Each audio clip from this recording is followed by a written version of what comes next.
Jenny Whiteley, from her new album Dear, the piece was Take Your Time and Do It Right. And just prior to Jenny Whiteley, it was also new music from Marisa Monte. Her disc is called Universo ao Meu Redor, and from it I played Mau Canario. And Marisa Monte is actually trained as an opera singer in her native Brazil, although she grew up surrounded by the music of the Portela Samba School, and that had a huge influence on her very infectious and creative music.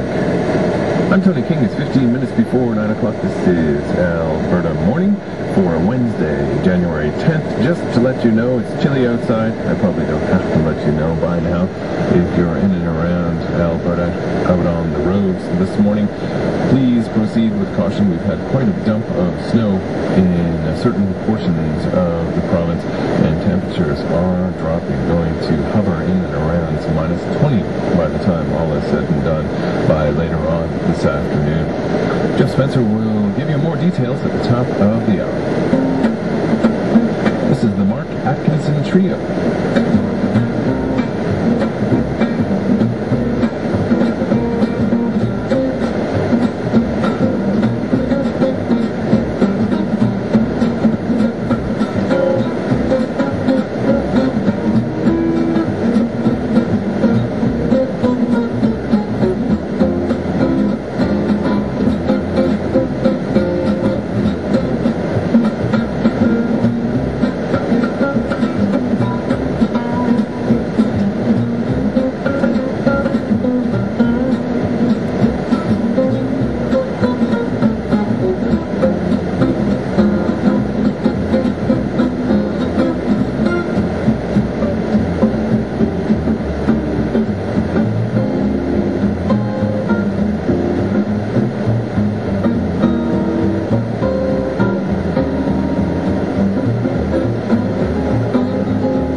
The Mark Atkinson Trio performing the music of Duke Ellington. That was their unique interpretation of Caravan. That piece was co-written by Juan Tizzle. It is 9 minutes before 9 o'clock. You're listening to Alberta Morning. The National Bluebird North Tour features top Canadian songwriters Marnie Bentall, Melanie Doan, Jeremy Fisher, Jenny Whiteley, and host Blair Packerman. Intimate, inspiring, and entertaining, the Bluebird North Tour. In Edmonton, Friday, January 19th at Transalta Barns. Tickets at Tix on the Square. And Calgary, January 20th at Southwood United Church. Tickets at Megatunes. Complete details at songwriters.ca. If you're available and would like to attend the Friday, January 19th edition of Bluebird North, that concert happening at the Transalta Barns in Edmonton, and you haven't won anything from CKUA in the past month or so, now is the time to get in touch with us. 1-800-494-2582 is the number to call. Once again, that's to attend the show on Friday, January 19th, the Bluebird North Tour. In fact, we'll wrap things up this time around with one of those artists. This is Melanie Doan from the disc Shakespearean Fish. Take care, everybody. Stay warm. Have a great Wednesday. Tony King saying so long for now. Lionel Waltz is next.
Syncrude is pleased to present Arts Alive. Syncrude is a proud and generous supporter of music, theater, and the arts in Alberta.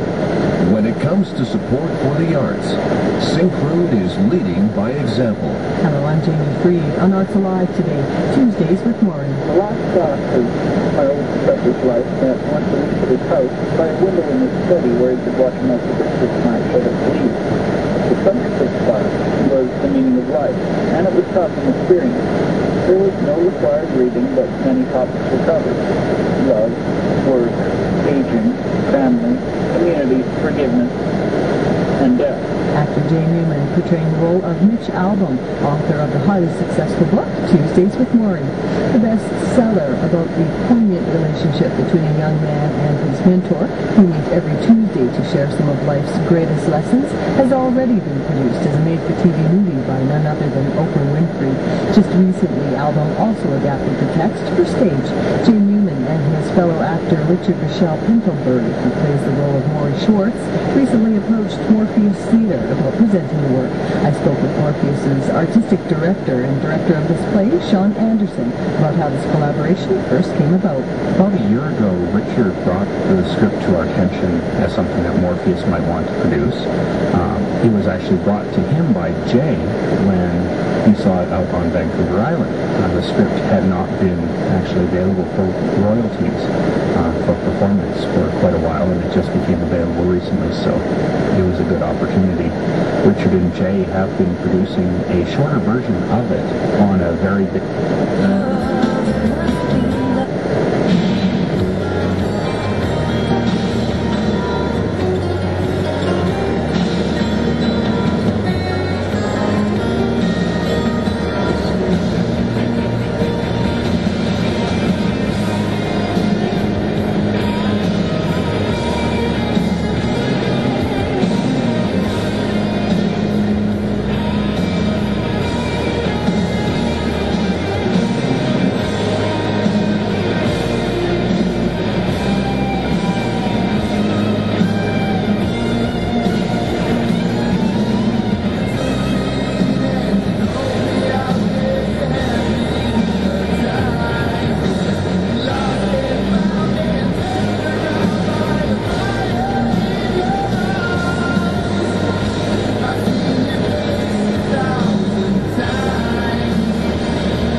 Classic rock, guys. It's as good as it sounds. As the storm moves east of Saskatchewan, snowplow drivers there are putting public safety ahead of contract demands. The highway workers are back on the job with 450 plow operators, supervisors hit the picket lines just over the weekend. The first murder victim of the new year here in Edmonton is a 51-year-old woman. Her body was found in her... And in Canada.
This morning, crash westbound White Mud just after 34th Street, and then another one just down the way at 75th Street, the underpass. Collision Argyle and 89th Street. There's something going on, Ellerslie Road and 111th Street. That intersection is all gibbled up. Highways cities in the streets in the city. Everything is slick and visibility is poor. But I'm not telling you anything you didn't already know. Up to 5 centimeters of snow today, with the temperature dropping to minus 19 by evening, and then all the way down to minus 25 overnight. Tomorrow, my friend, the sun will come out. Tomorrow.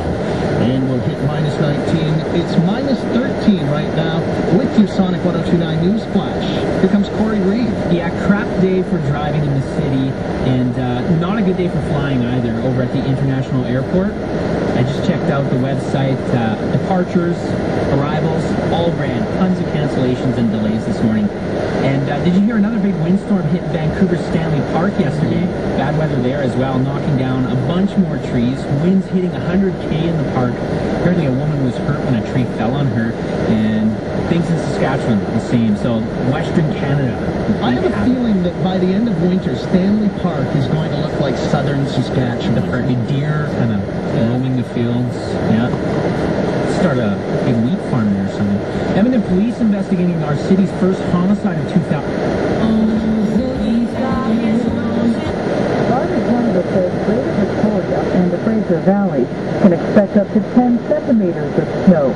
It comes on the heels of the latest Pacific storm. Wind gusts near 100 kilometers an hour were recorded yesterday in Vancouver. Another Toronto area family is grieving over the death of a loved one in Mexico. Last year, a couple from Woodbridge, Ontario, Nancy and Dominic Ianero, were stabbed to death in a Mexican resort, and many questions about their deaths remain unanswered. Now